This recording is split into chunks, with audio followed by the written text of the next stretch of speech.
A very good evening to you. This is your Financial Week. I'm Dwayne Burbick.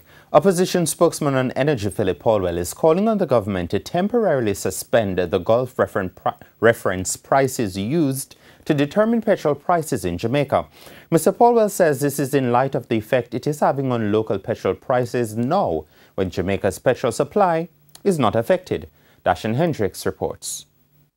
Petrodom on Wednesday announced a $3.41 hike in gas prices. It is the single largest increase apart from when taxation took effect twice in the last 2 years that we have seen in probably a decade. And Philip Paulwell, the opposition spokesman on energy, says another big increase could follow next week. We are very concerned, especially because as we see the impact of Irma following upon Hurricane Harvey, next week, we are anticipating a further major hit. To prevent the anticipated increase, he says that the government should ask the refinery to temporarily suspend the formula it uses to calculate petrol prices.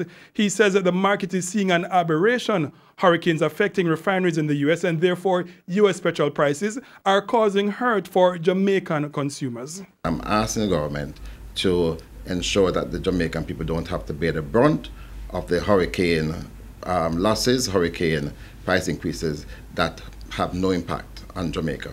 It's going to be felt in Florida and elsewhere. Let them bear that burden, not us. So suspend the Gulf reference prices, but in favor of what? In favor of pricing, utilizing your cost and a reasonable rate on your margin for your products, which is how goods and services are normally priced. He said such a move is easily justified. When you look at the prices now at the pump, $150 for your regular gas, it equates to when the price was per barrel of just about $100.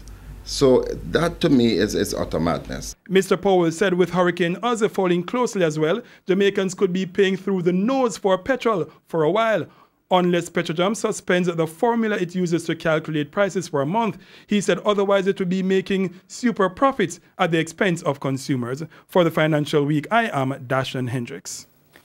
In the meantime, oil prices dropped by more than 3% today to the lowest finish in a week. Oil for delivery in October fell $1.61 to settle at $47.48 a barrel. Currency trading ended today with the US dollar at a 3-month high of $130.11. The Canadian dollar is selling for $106.95. The pound sterling costs $168.87, while the euro is going for $157.25. And stocks ended mostly low on Friday, pulling down the JSE index 1,689 points, while the junior market index fell 13 points. The winners today included 1834 Investments, Cargo Handlers, Epley Limited, Grace Kennedy, the Cayley Group, Lasco Financial, and Scotia Investments. On the losing end were AMG Packaging and Paper, Carreras, Express Catering, the JMMB Group, the NCB Financial Group, the Sagicor Group, and T-Tech. And that's your Financial Week. I'm Dwayne Burbick. Good evening.